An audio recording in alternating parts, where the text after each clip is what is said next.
So, welcome to the Golden Age podcast. We firmly believe that in spite of all the chaos and confusion in this world, there's actually a really bright future, a golden age ahead of us. And once the heart of humanity awakens and we remember who we truly are, we are going to co-create a completely different world that's based on love, awareness, and a deep sense of interconnectedness, of abundance, and a living for the benefit of all beings. And the purpose of the Golden Age podcast is to shift our awareness towards our bright future by having inspiring conversations with inspiring individuals like you today, Dhyan, who are already contributing to the building of this golden age, this new future, through their very unique work. And today I have here with me my friend Dhyan, who's an experienced meditation teacher and also practitioner, who is helping people, who is guiding people to come more into a sense of presence and awareness through tools like meditation and meditation retreats or yoga nidra as well. And he has a special emphasis of integrating this experience of presence into our daily life. So welcome, Dhyan. I'm really happy to have you here today. I'm very happy to be with you, Stefan. Nice to see you again. And Yes. Also in this setting. I think the last time we met was online during Corona. We actually shared many meditation sessions online already during the beginning of the Corona time. We were holding together an online meditation room that was holding space for people to meditate together online on Zoom for many hours a day, and it was actually a really beautiful experience. I remember that, and it was for many months we were like sitting together meditation nearly every day. Yes, I think it's a really nice way to start and to hold presence together, and also to start the day. When we start with meditation, when we start with practice, to see what is arising within ourselves, we can also see that in our daily life. Yes. And I love meditation. I meditate every day, or nearly every day, whenever I can. But I find it especially powerful to meditate together. It's like reminding each other with our whole being to come into presence, to come into awareness. And I was surprised how well this worked, even online via Zoom. I was very impressed. Well, I did before this, I did some circling, which is like a meditation in a relationship. And then I already saw the power of being connected through Zoom and feeling also and experience also in your body what is happening within you, that we can truly feel this experience of connectivity. And when you came up with this meditation online during COVID, I already believed in it as being a band of brothers, a group of people meditating together. And that's also what I do now in the morning, and sharing meditation in the morning with a band of brothers, teaching them to be aware and present. So I believe in it. And those people who are attending it, believe in it, and also experience their stillness within themselves, making big steps. So you're a meditation teacher. You just mentioned you start the days usually meditating with others. Are you doing this online or in person? I do it, well, I have an online program, like meditation in the morning. It's a 21-day, continuous day, everyday meditation. So in every day you start to practice meditation. Every day it is guided, and to help you to become more aware, more present. And because it is every day, you build like a stamina to be present during the meditation. If you only meditate once a week or once every 2 weeks, then it's nice for the experience and you feel very happy after that, but then you forget about it. But the real benefits of meditation starts when you do it every day, when you start to really see what is arising within you, and seeing that you are, and realizing within yourself that you are observing your thoughts and emotions coming and going. And then the next step, when you really become aware of that, you can also see it in your daily life. When you can see it in your daily life, what is happening when maybe someone is upset about something, or you're upset of something, or you are lost in your mind. The moment you recognize that you are lost in your mind, that is the moment you can break the habit of feeding your thoughts, creating this bright future within ourselves, it starts within ourselves. This bright future starts within ourselves when we can see our own light within. Totally. And to see that, we need to create some inner space, right? That we can actually observe and witness what is happening inside of us from like a wider perspective. Otherwise, we're so stuck in our little mind and emotions, and we don't even know where we are currently constantly driving through our mind and emotions because there is no awareness. But Yes, once awareness is there, we can first of all see what's actually happening inside of us, and we can slowly start to navigate it into a different direction. yes, yes. That's it. I mean, just but it has to start somewhere, and you have to start with yourself. You can always maybe compare yourself with other people. You can look to other people, but it doesn't work. It starts with yourself. It starts this bright future within starts within yourself, and within yourself you can not only be a light for yourself, but you can also be a bright light for other people, guiding by your own presence. Yes. And the two of us, we've actually already met in a few different countries. In in Thailand and in Mexico, we both met in different meditation schools that we were studying in. But I'm curious, where actually did your journey start? How Well, did you begin to meditate? that was very, very long time ago. Actually, it was in 2003. I was traveling no, I was traveling around the world from one pub to another pub, going to Fiji and also do a lot of hiking. And during that time, I met random people. I don't know. I didn't know. They all told me you have to meditate. I said, yeah, but I don't know you. I'm into drinking and I'm into going to pubs and dancing and partying. But somehow I ended up in India, and I went to Dharamsala. Over there, I also met. I had an audience with the Dalai Lama, and we shake hands. And but I thought, very interesting guy. But I have nothing with meditation. I have nothing with Tibet. I have nothing with Tibetan Buddhism. I cannot believe all these deities, and I just didn't have any connection with me. But I did do a 10-day Vipassana, Goenka Vipassana meditation, which is 10 days, 10 hours a day, 100 hours in 10 days. Very powerful experience. And that was the beginning. That was the beginning. And then I came home and no job, but the meditation helped me to go through the different flows, ups and downs of your mind, and also to see when you are postponing things in your life. So when you recognize that you are postponing things in your life, you can feel it during your meditation, and that really helps you to do whatever you need to do. Yes. So, when was do you remember your first meditation classes? Like where I teaching, or like when I When you were studying? When the first studying. Yes, I remember. That was hell. Well, in a Vipassana retreat, I understand. That was Yeah, the same for me. Vipassana was really no. The first time was an adventure, and the second time I did many Goenka Vipassana retreats, maybe 10, 15 or something like that. And the first time I was adventure, building my mountain of cushions of how to sit and meditate. And in Goenka, you cannot sit on a chair, so you have to sit on a cushion. And I was not used to it. And the second time, I thought I knew that I can meditate. I knew I can sit now, but then with all the expectations, then the expectations are a precept for going through some obstacles during the meditation. And the third time, which I did in Sri Lanka, I guess, there was no expectations, and that was a very good meditation. If there is no expectations, it's perfect meditation. That's true. I also So, find there are different stages of meditation. For example, when I'm in a meditation retreat, mhm. I'm more like aiming towards higher states of consciousness to really connect with the essence of my being, with this divine sense of self. But when I meditate in the morning, I'm not aiming for that.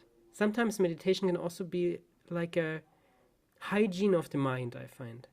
When all the crazy thoughts are just going to all directions can just settle down and like become more calm. And then the thoughts can still be there, but there's more sense of peace behind them.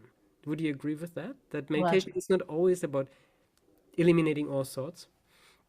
yes, I think at least for me, it's not aiming at something, to be honest. There's not a goal in or aiming to reach something. Actually, that what you experience, like a feeling of being a union with everything, cannot be reached by aiming at it. Can only be experienced by being present. Yes. And the moment you start to reach to something, you will not you will not grasp it. You cannot experience, to be honest. So I'm not Right. I'm not aiming at anything with the meditation, just to be aware, just be present. And if it means that the mind is very like a monkey mind, and enjoy my monkey mind. True. But also know, also remember, the monkey mind, it's a good teacher as well. To really start to recognize when you are lost in your mind, and bring it back to the present moment. I use for that breath. Sometimes I use a mala or mantra. And then during the daily life, because you practice so much time with your monkey mind during the meditation, you can start to recognize your monkey mind as well. And then because of this recognition and the training to really, during the meditation, really cut through, stop feeding your thoughts. So you really practice to stop feeding your thoughts. You can also stop feeding your thoughts during your daily life as a choice. Yes. You can still feed your thoughts. You can still feed your negative thoughts if you want to. If that makes you happy, why not? But during your meditation, you practice to really stop feeding your thoughts, to make them bigger as they are. And meditation is such a great tool to come into presence.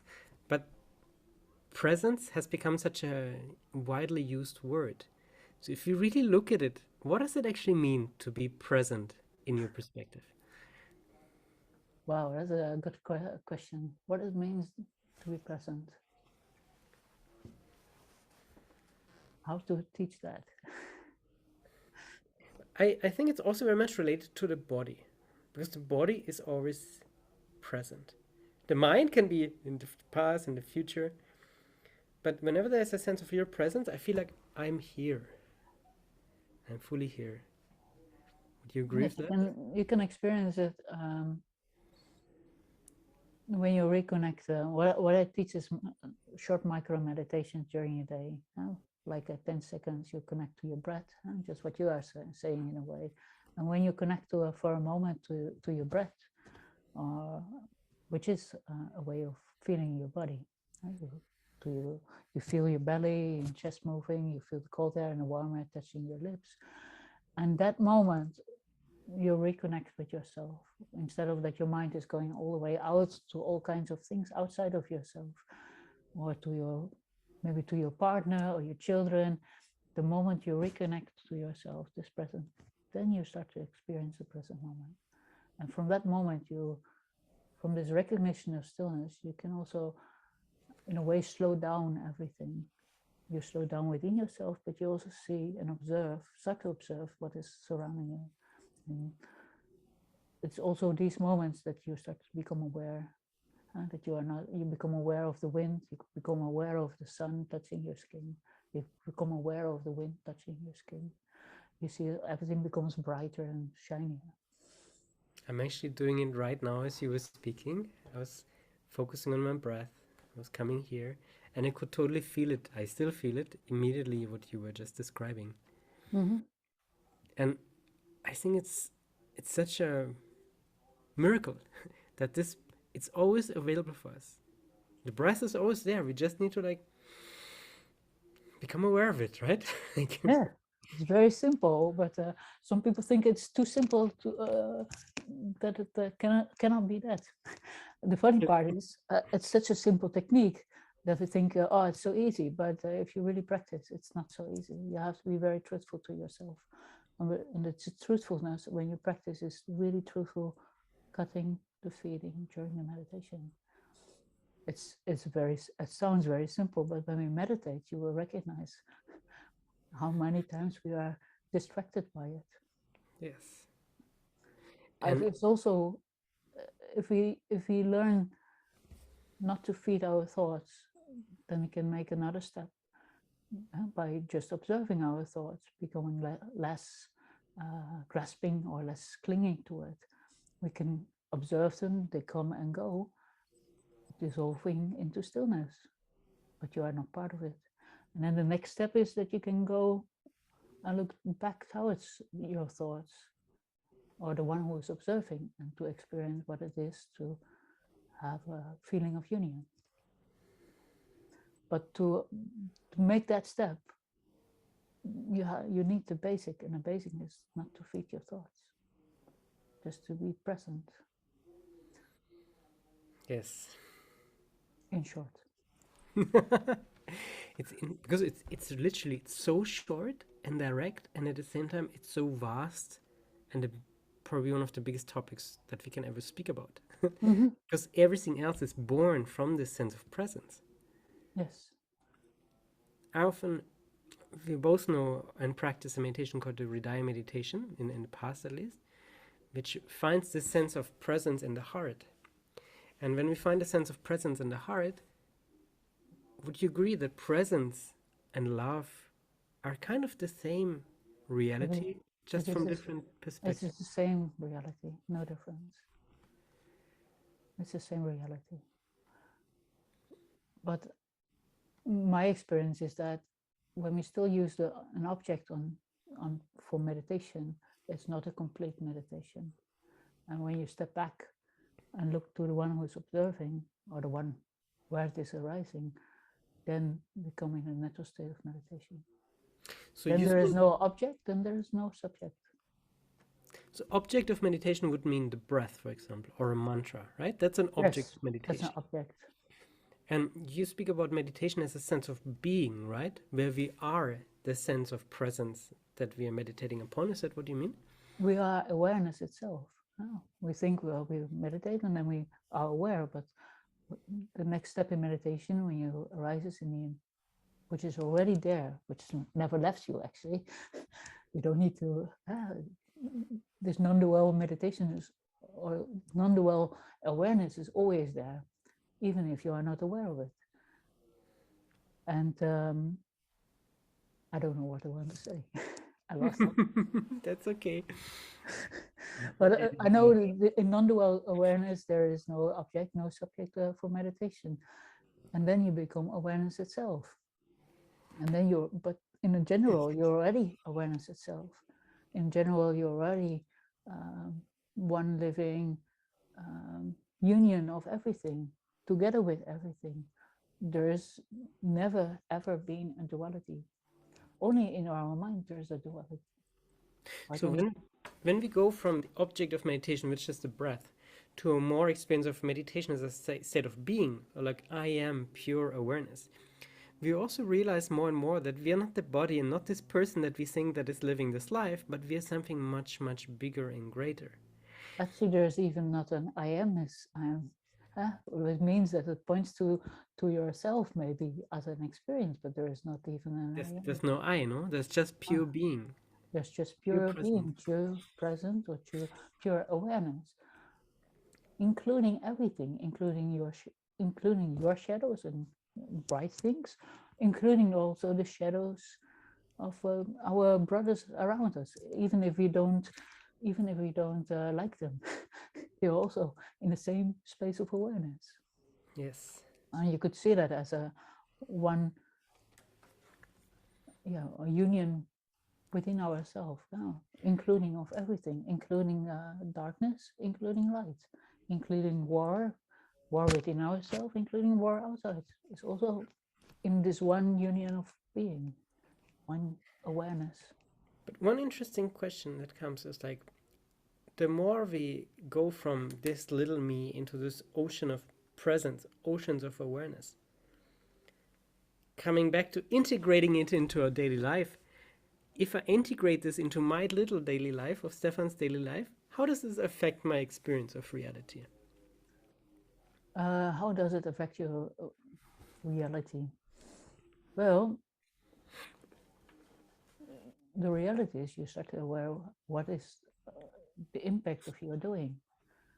You are part of the same oneness, but also you start to notice that whatever you're doing has a consequence for other people. So the way you are talking to someone, maybe your loved one, with your girlfriend or something, or your mother or your father, it has consequences for the other. So everything is always in balance to each other. So if we express anger, then the other person becomes also anger. But because of our awareness, we still can experience anger within ourselves. We can even feel it, and we can feel it through our body. And then you have it, because of our awareness, then you have a choice of how to express your anger. And it can be like just shouting, but it can also be from, oh, I feel anger, and I feel anger arising, and it does something. So there will be a different conversation how you express yourself. And that is also has consequences to the people surrounding you. So if hate is building in you, like anger, and you have it in the wrong position, then you can even start a war. First, it starts the war within yourself, but then when hate is growing, you can even start a war with another country. Yes. It started with one thought, And many one people think moment of unawareness. yes. Many people think that once they start meditating, they're going to be all peaceful and their life is going to be much more happy. Oh no. But my own experience, and I'm curious if you made the same experience, is actually the more awareness there is, also the more stuff comes up. I'm still getting very angry sometimes or have other emotions. So my experience is more like the more I meditate, the more I am aware of everything that's there already that I haven't been feeling before. Would you agree with that? Oh, absolutely. Yes, you become more aware of all your shit. Yes. But I think it's really I think it's great, to recognize your own shadows. But Yes. the biggest difference is before that you were not aware of it, but it was still there. Now you're aware of it, and you are also feel that you feel anger, or you feel sadness, or you feel maybe negative thoughts. But the difference is you are aware of it.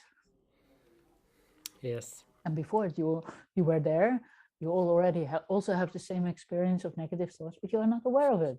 So sometimes when you have your negative things, maybe something happens in your daily life, like you break up with your partner or something, then maybe the rest of the month, 2 months, 3 months, you are feeling depressed and down, but you don't know why. And then because of your awareness, because of the meditation, you recognize what you are talking about. You recognize what is arising within yourself, and then you have a choice to keep on feeding these thoughts of think, well, today's a beautiful day, the sun is shining, let's go outside.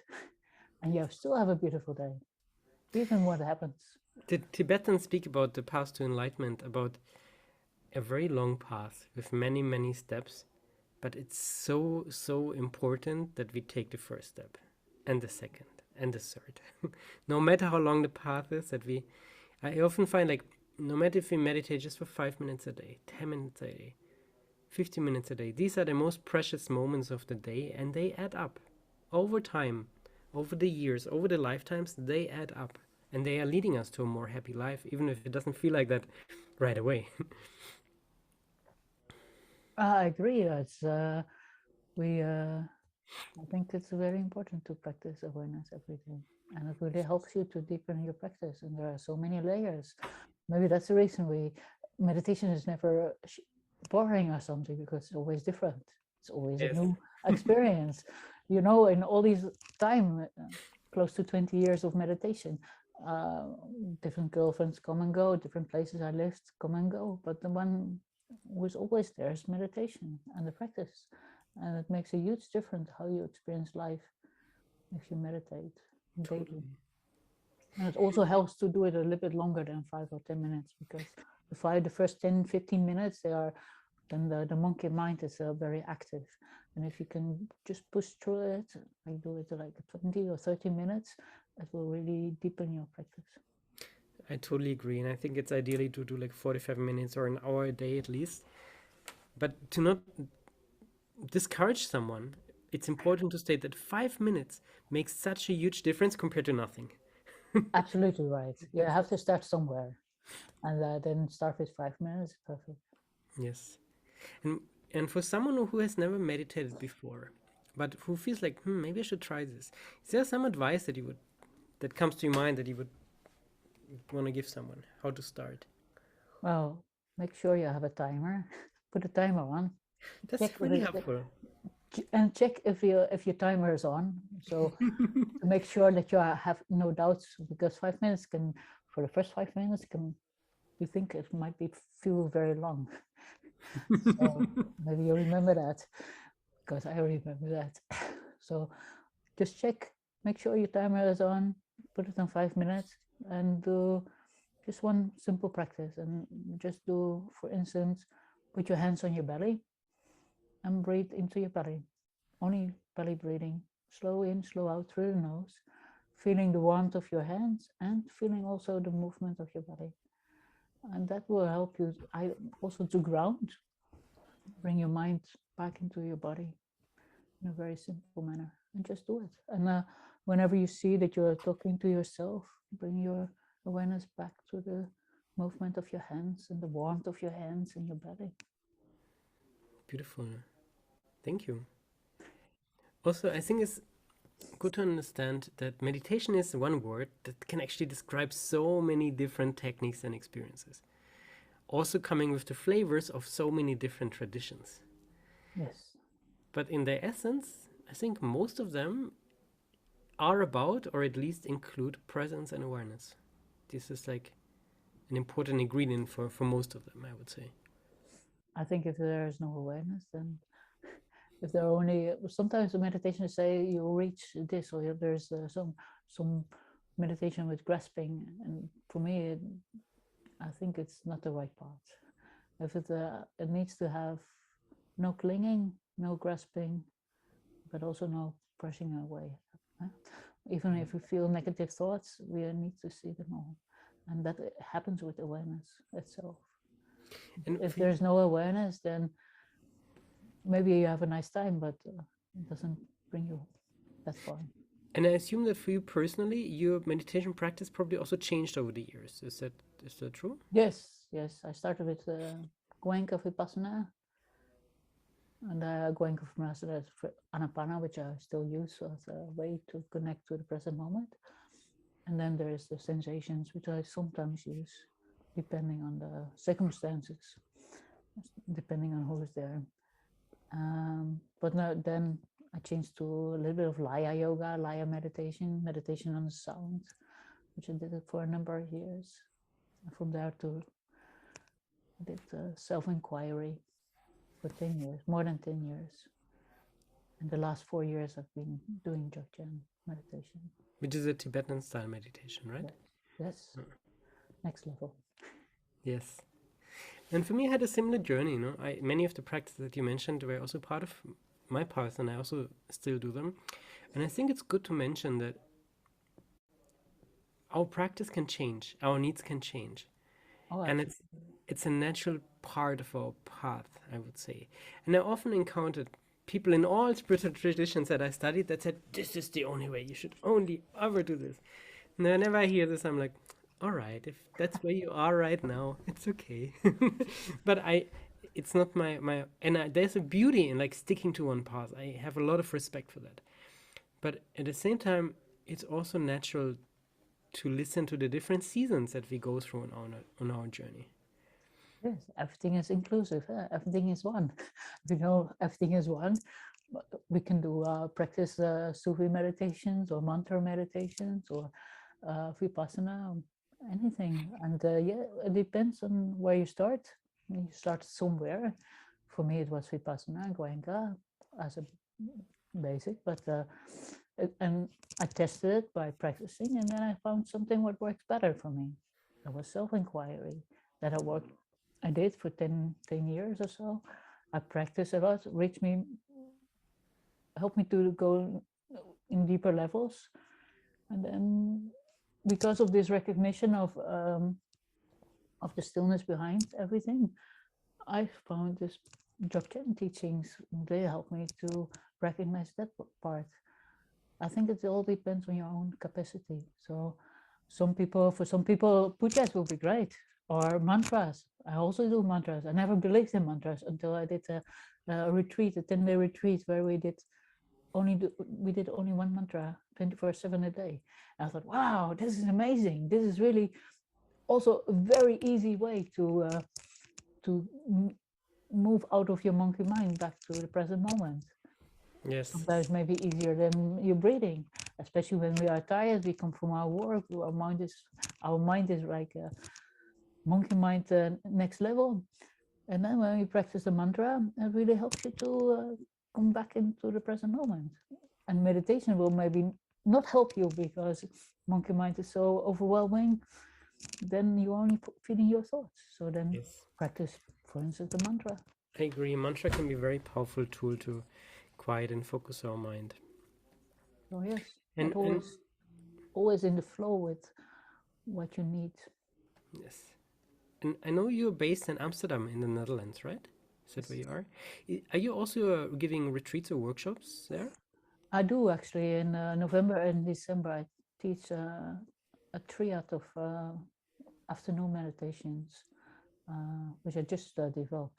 So in December, it will be into the heart, actually, a little bit like a sacred tremor of the heart. Beautiful. And in November, it will be a combination of yoga nidra and becoming aware of the union between inside and outside of us. And how long are these events? These events are afternoons. Afternoons. Only in the December, on the 24th of December, it will be an afternoon and an evening. So Beautiful. I think when it's December coming into the heart, it will be a perfect moment. And if someone would like to learn more about your work or connect with you, maybe meet you for a meditation class, how can they find you?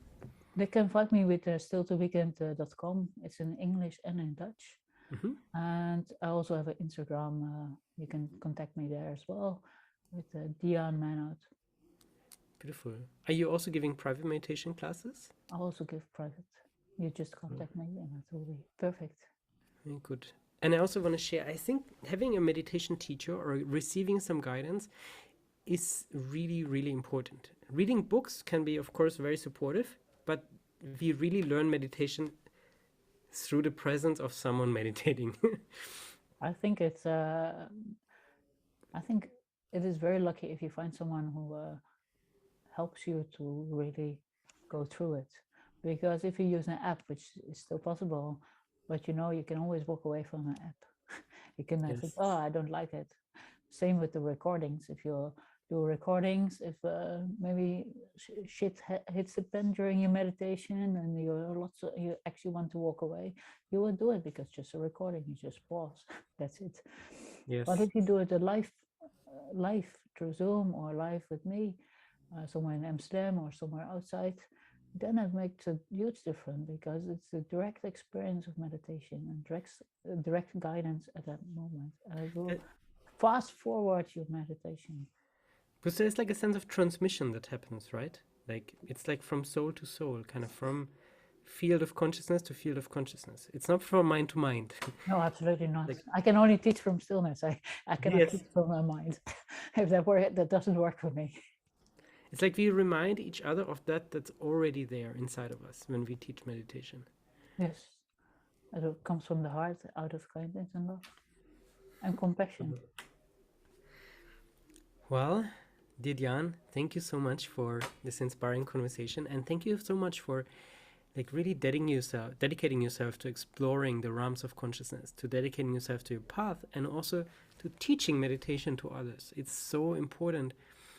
It's such an important ingredient in this building of this new world, that we learn meditation, that we teach meditation, that we share meditation. I find it's like the foundation on which we build this new world is this presence and loving awareness that we experience and learn through meditation. So thank you so much for your work and for sharing that with others. Thank you, Stefan, for inviting me. So thank you. Thank you. Lots of love and kindness, presence.